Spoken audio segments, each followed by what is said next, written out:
Welcome back to the Logan's Lines podcast. I'm your host, Logan, and today we are going to be talking about the SEC Media Days, and Nick Saban had some comments to talk about the Power Four should play each other in the non-conference and play a 12-game Power Four schedule. So those are the two topics we're going to be talking about today. We'll go through half of the teams of the SEC Media Days and where I think they are going to be or how they're going to be. So, yeah, let's get right into it. So first, I want to thank my Lord and Savior, Jesus Christ, for giving me this platform and opportunity to getting to talk to you all. So first, we're just going to go down through the line from the numbers. So first, we're going to be talking about the Alabama Crimson Tide. I'm going to give you a positive and negative. So the positive is they return 2 stars on both offense and defense, and that is Ryan Coleman Williams and Bray Hubbard, the strong safety. Bray Hubbard, a great defensive player, and what they can bring to the Tide can bring a lot of life. And for Ryan Coleman Williams, it's more of a prove-it year for him. He had a sophomore slump last year, but wants to get back to what he was his freshman year. And the negative for Alabama, it's not really a negative because I think they're 2 great quarterbacks, and it's the quarterback room. The battle between Keelan Russell and Austin Mack will be fascinating to watch. I don't think they'll name a starting quarterback within like 2 or 3 weeks. That's what Alabama normally does when they have a quarterback battle. Who will they start? In my opinion, I think they should start Mack. Austin Mack. He has been in the system for 2 years now under Kalen DeBoer, sitting behind Jalen Milroe and Ty Simpson last season. So personally, I think they should start Mack and then flip back and forth between him and Russell. But Russell is a great quarterback too. He's a sophomore. He'll be a sophomore this season. A lot to prove. So that is my positive and negative for Alabama. Let's get on to Arkansas, the Razorbacks. The positive, they pick up Ryan Silverfield from Memphis. He is a proven winner. Memphis beat Arkansas last year, and he's a proven track record he can win, and Arkansas will give him a shot. That is the positive. And the negative is the strength of schedule. It is the worst strength of schedule in the country. It's unreal. They've got to play Georgia, LSU. They've got to play Texas A&M and Auburn, I believe, and Auburn. Yeah. But it's bad. They also got to play Utah too. So in that non-conference schedule. So it's just going to be a gauntlet. I believe they have to play Tennessee too, which they're going to be very good. So that strength of schedule is my negative, and it's going to take him a couple years to find his way in the SEC. A big jump from the American to the SEC, but Arkansas feels like they got their guy, and we'll see. So our next team we're going to be talking about is the Auburn Tigers. They bring in a new coach, like most of the SEC teams have done this season, in Alex Golish, arguably the best coach in the group of 5, in my opinion.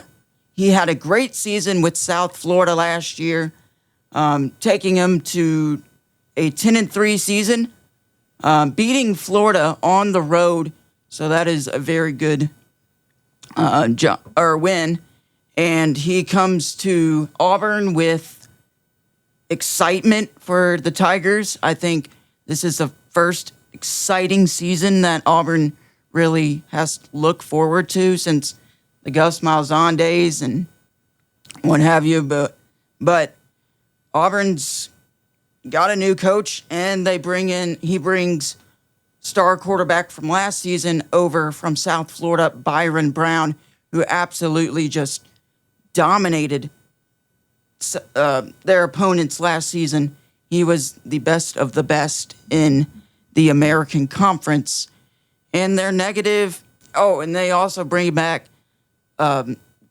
star defensive coordinator DJ Durkin. That's one of the big shocks out of the SEC.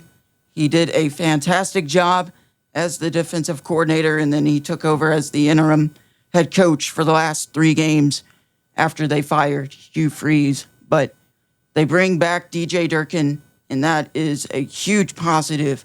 But their negative is kind of both at the same time, their wide receiver room and their strength of schedule is kind of tough. It's not the toughest, but they lose Eric Singleton Jr. to Florida. So that is a big loss for the Tigers. But the strength of schedule, they got to play Auburn, Georgia, Tennessee. I mean, most of these schedules are tough, but Auburn and Arkansas are the toughest, in my opinion, in the conference. So Auburn and Alex Golish will have their hands full in year 1. So my next team I'm going to be talking about is the Florida Gators. And they also bring in a new coach, arguably 1A, 1B with Alex Golish and John Summerall. John Summerall coming from Tulane. And he brings a lot of passion, a lot of fiery. If you watch the SEC Media Days this week, he got on a reporter because he had his phone on, his ringer on, and his phone rang. And he basically said, he was like, if I was your coach, I would have thrown this podium down. And that's what Florida fans want to see. They haven't seen that really, be like that since the Urban Meyer days. And that the fact that he brings that back is, I think it's awesome for Florida. And it's also awesome for the SEC to have teams like Auburn, Florida, Tennessee be good. Because when they're not good, it's kind of like, you want them to be good. And because it's fun when they're good. It's fun when Florida, Tennessee are good because it brings a lot of joy to the SEC and a lot of excitement, and especially the stadiums.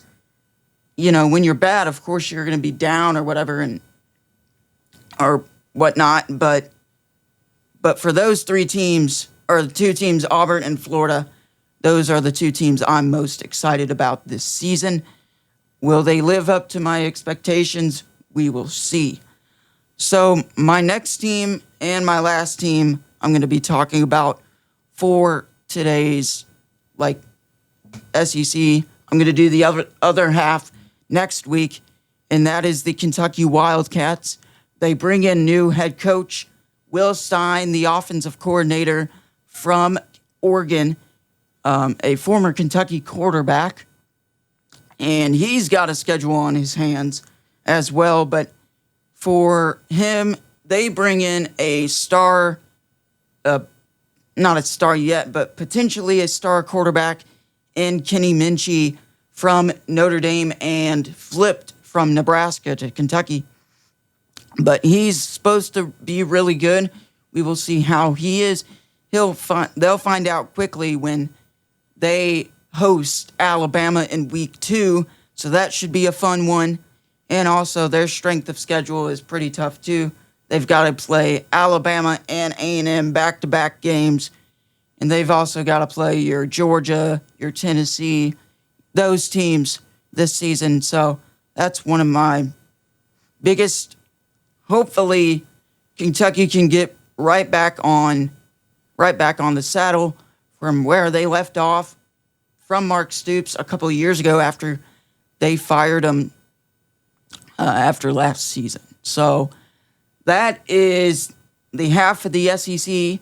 I will do the other half next episode next Friday. And the other topic I want to talk about is Nick Saban's comments this week on SEC Media Days about when he's going to, which the question was, should it be a 9 games conference schedule? And that's going to change this year. So it'll be a 9-game conference schedule. And he commented, he was like, yeah, I've always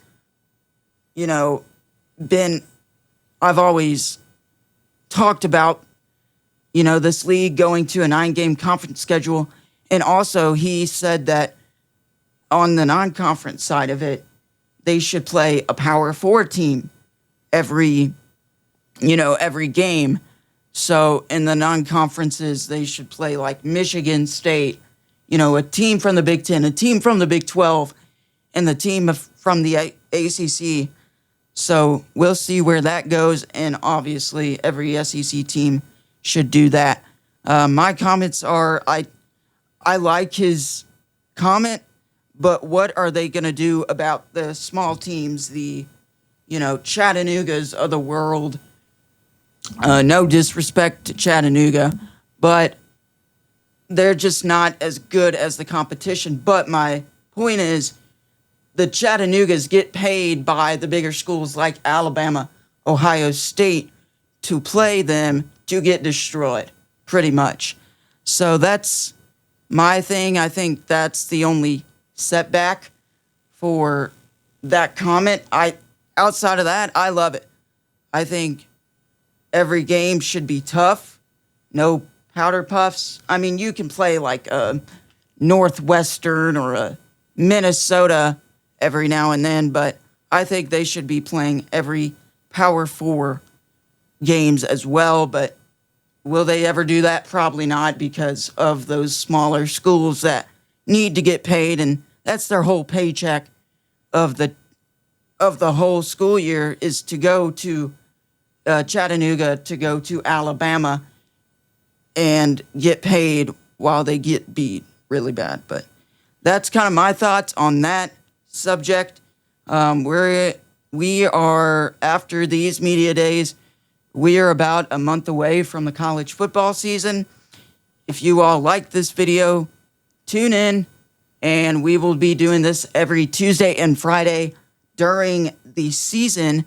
But for now, we're going to be doing this once a week, with the off season just slowly going to the season. So give this a thumbs up.